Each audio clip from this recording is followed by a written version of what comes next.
Internet की एक ऐसी दुनिया जिसके बारे में आपने सुना तो बहुत होगा, पर आपको पूरी सच्चाई कभी भी नहीं बताई जाती। आप लोग सोचते होंगे फेसबुक, व्हाट्सएप, इंस्टाग्राम, गूगल ये सभी इंटरनेट है, लेकिन मैं आपको बता देता हूँ ये सिर्फ इंटरनेट का 4% भाग है। बाकी का 96% के बारे में आपको कोई नॉलेज ही नहीं है। गूगल जो कि पूरी दुनिया के बारे में जानता है, वो भी डार्क वेब के बारे में सिर्फ और सिर्फ 1% जानता है। डार्क वेब काले कामों का एक ऐसा बाजार है जहां चोरी, स्मगलिंग, बॉडी ऑर्गन्स को बेचना और भी बहुत सारे काले काम होते हैं और बिटकॉइन के जरिए पैसा ट्रांसफर होता है।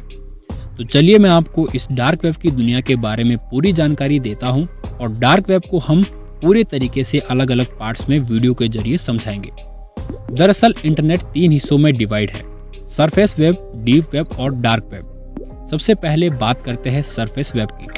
सरफेस वेब, जिसको विजुअल वेब या क्लियर नेट भी कहते हैं, जो कि सर्चिंग के लिए इंडेक्सेबल है।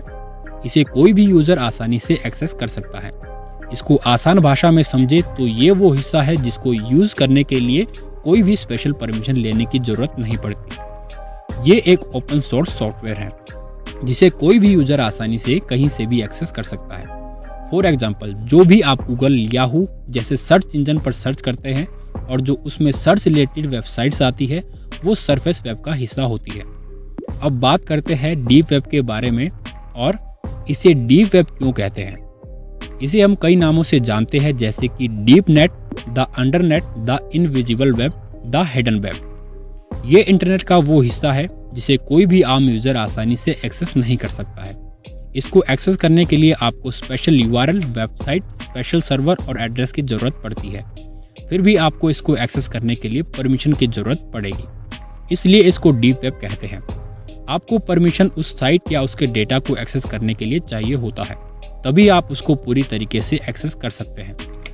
डीप वेब की जितनी भी वेबसाइट्स है, इनके वेब पेजेस कभी भी किसी भी सर्च इंजन में इंडेक्स नहीं होते। डीप वेब में किसी भी तरीके का डाटा स्टोर किया जा सकता है। ये डाटा कॉन्फिडेंशियल भी हो सकता है कि इसमें किसी बड़ी कंपनी का कोई सीक्रेट डाटा स्टोर हो। जितने भी बड़े और इम्पोर्टेंट रिसर्चेज है, जितने भी डाटा स्टोर्ड है, बड़े बड़े बैंक के जितने भी इम्पोर्टेंट इंफॉर्मेशन है और सरकार के सीक्रेट प्रोजेक्ट हैं, वो सारे डीप वेब में स्टोर होते हैं। लास्ट है हमारा डार्क वेब। डार्क वेब क्या होता है? ये हिस्सा सरफेस वेब और डीप वेब के बाद आने वाली लेयर में आता है। ये एक इंटरनेट की दुनिया का काला हिस्सा है जहाँ कोई भी कुछ भी कर सकता है। यहाँ कुछ भी होना संभव है, पर इसको एक्सेस करना उतना ही मुश्किल है, क्योंकि इन डार्क वेब की वेबसाइट्स का कोई वेब पेज कोई भी सर्च इंजन इंडेक्स नहीं करता है। डार्क वेब एक ऐसा भाग है इंटरनेट का जो नॉर्मल सर्च इंजन से एक्सेस नहीं होता। ये इंटरनेट का प्राइवेट और एनक्रिप्टेड हिस्सा है। इसमें वेबसाइट्स, फोरम्स और ऑनलाइन एक्टिविटीज होती है जो एनोनिमिटी और प्राइवेसी को प्रमोट करते हैं।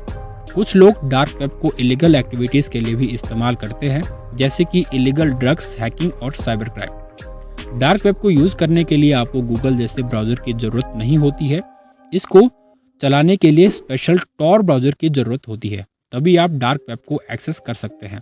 डार्क वेब को टॉर ब्राउजर से एक्सेस किया जा सकता है और टॉर ब्राउजर का मतलब होता है द ऑनियन राउटिंग। किसने बनाया टॉर ब्राउजर को? टॉर ब्राउजर को यूएस नेवी के 3 साइंटिस्ट पॉल स्वर्नन, डेविड गोल्डस्लैग और माइकल रेड द्वारा डेवलप किया गया था। इसको यूएस नेवी के सीक्रेट ऑपरेशन करने के लिए बनाया गया था, ताकि किसी ऑर्गेनाइजेशन को कोई सीक्रेट इंफॉर्मेशन शेयर करनी है तो अपनी आइडेंटिटी छुपाकर वो सरकार तक अपना मैसेज पहुंचा सकता है, अपनी बिना आइडेंटिटी बताए। ऑनियन राउटिंग का डाटा हर जगह इनक्रिप्टेड रहता है, इसको ट्रेस कर पाना नामुमकिन है। ऑनियन राउटिंग टेक्नोलॉजी का इस्तेमाल करने से हैकर भी टेक्नोलॉजी को हैक नहीं कर सकता है। ऑनियन राउटिंग ट्रैफिक को मल्टीपल सर्वर्स के थ्रू भेजता है और डाटा इनक्रिप्टेड रहता है। अगर आपने एग्जांपल के लिए टॉर ब्राउजर में यूट्यूब टाइप करा तो वो कमांड आपकी 3 डिफरेंट लोकेशन से राउट होकर जाएगी, जिससे आपके इंटरनेट सर्विस प्रोवाइडर के लिए आपको ट्रैक कर पाना नामुमकिन होगा। जैसे ऑनियन में बहुत सारी लेयर्स होती है, उसी तरीके से द ऑनियन राउटिंग में भी बहुत सारी इंक्रिप्शन की लेयर्स होती है, जिसके कारण इसमें बहुत सारे इलीगल काम होते रहते हैं। जैसे गूगल में .com, .net, .org होता है, वैसे ही इसमें वेबसाइट का URL .onion होता है। और टॉर ब्राउजर में आप कुछ भी रैंडम सर्च नहीं कर सकते। उसमें आपको वेबसाइट के बारे में पता होना चाहिए, तभी आप टॉर ब्राउज़र को एक्सेस कर सकते हैं। डार्क वेब को इतना पॉपुलर करने में सिल्क रोड का बहुत बड़ा हाथ रहा है, जो कि मैं आपको अगले वीडियो में बताने वाला हूँ। लेकिन डार्क वेब को अगर आप एक्सेस कर भी लेते हैं, फिर भी आपको सतर्क रहने की ज़रूरत है, क्योंकि ये एक ऐसा वेब है जिससे आपकी IP ट्रेस हो सकती है, आपका कंप्यूटर हैक हो सकता है। अगर आप डार्क वेब को एक्सेस करना ही चाहते हैं तो सावधानी से करें। और मिलते हैं आपको अगले वीडियो में पार्ट 2 के साथ। Thank you so much.